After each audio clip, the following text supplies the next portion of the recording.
भाद्रपद माह के कृष्ण पक्ष में आने वाली गणेश चतुर्थी व्रत कथा। प्रिय भक्तजनों, संकट नाशक गणेश जी की कथा सुनने से पहले कमेंट बॉक्स में जय गणेश जरूर लिखें। राजा नल और दमयंती की कथा।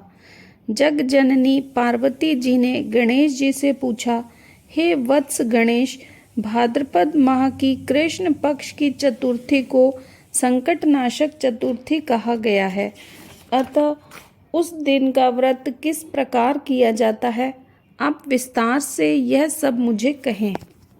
गणेश जी बोले, हे माता श्री, यह भादो कृष्ण चतुर्थी व्रत संकट मोचक, विविध प्रकार से सफल, फलदायक एवं सारी सिद्धियां प्रदान करने वाला है।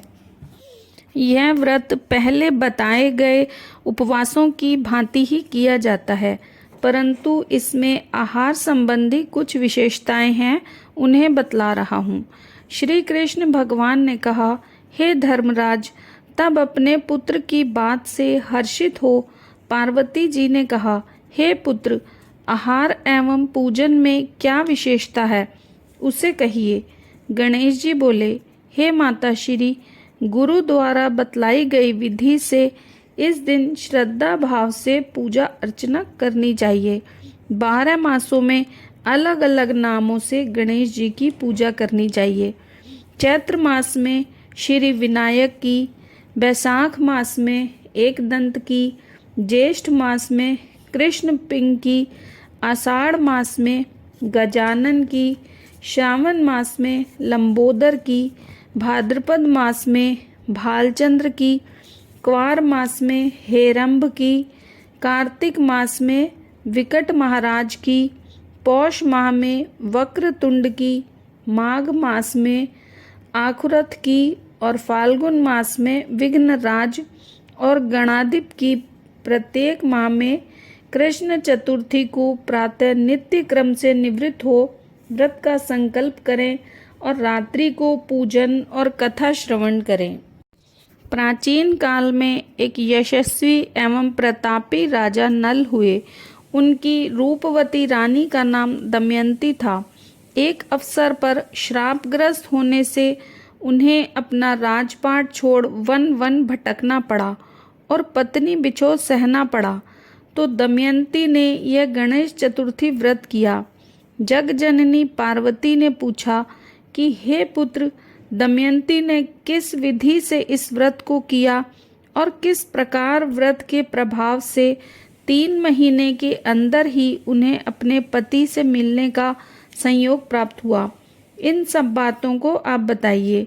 श्री कृष्ण जी ने युधिष्ठिर से कहा, हे धर्मराज, तब पार्वती के प्रश्न पर अतुल ज्ञान भंडार गणेश जी बोले, हे माता, यह कथा इस प्रकार है। एक बार राजा नल को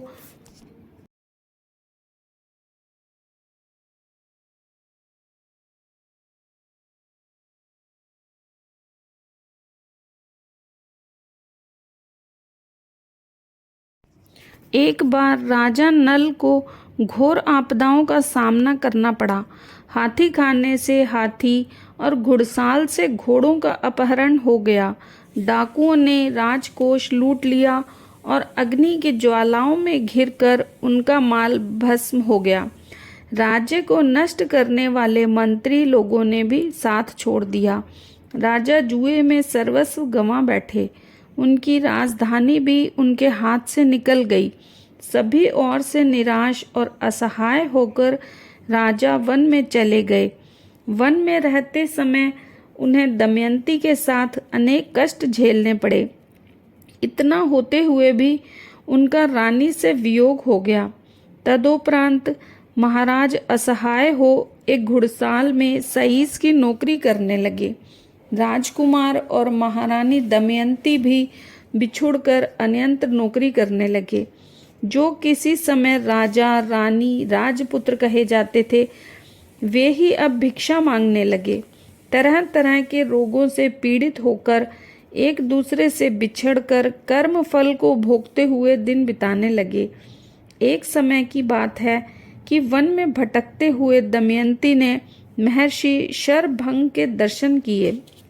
उसने उनके पैरों पर नतमस्तक हो हाथ जोड़कर पूछा कि हे महर्षि, मेरा अपने पति से मिलन कब होगा? किस उपाय से मुझे हाथी घोड़ों से युक्त घनी आबादी वाली नगरी मिलेगी? मेरा भाग्य कब लौटेगा?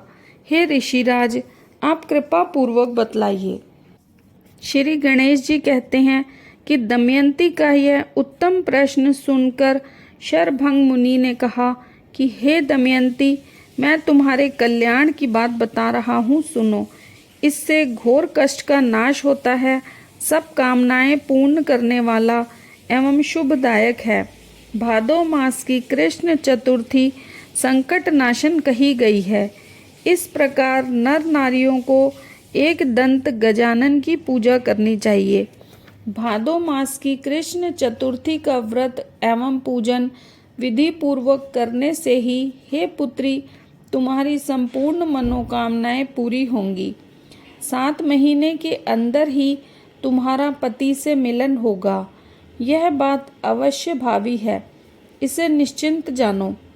गणेश जी कहते हैं कि मुनि शरभंग का ऐसा आदेश पाकर दमयंती ने भादों की संकट नाशनी चतुर्थी व्रत प्रारंभ किया और तभी से बराबर प्रतिमास गणेश जी का पूजन करने लगी। 7 महीने ही बीते थे कि हे राजन, इस उत्तम व्रत के प्रभाव से उसे पति, राज्य और पूर्वकालीन वैभव आदि की प्राप्ति हो गई। श्री कृष्ण भगवान ने कहा, हे कुंती पुत्र धर्मराज, हे महाराजाधिराज युधिष्ठिर, हे पृथ्वी सम्राट, आपको भी यह व्रत विधि अनुसार संपन्न करने से अवश्य ही अपना जूहे में हारा हुआ राज्य पुनः मिल जाएगा। आपके शत्रु समाप्त हो जाएंगे अथवा आपके मित्र बन जाएंगे। यह एक निश्चित तथ्य है। हे राजन, मैंने सभी व्रतों में उत्तम व्रत का वर्णन किया है। यह सब कष्टों का नाश करता हुआ आपके भाग्य में वृद्धि करेगा। तो ये थी संकट नाशक गणेश चतुर्थी व्रत कथा। अगर वीडियो पसंद आए तो इसे लाइक करें और चैनल को सब्सक्राइब करें।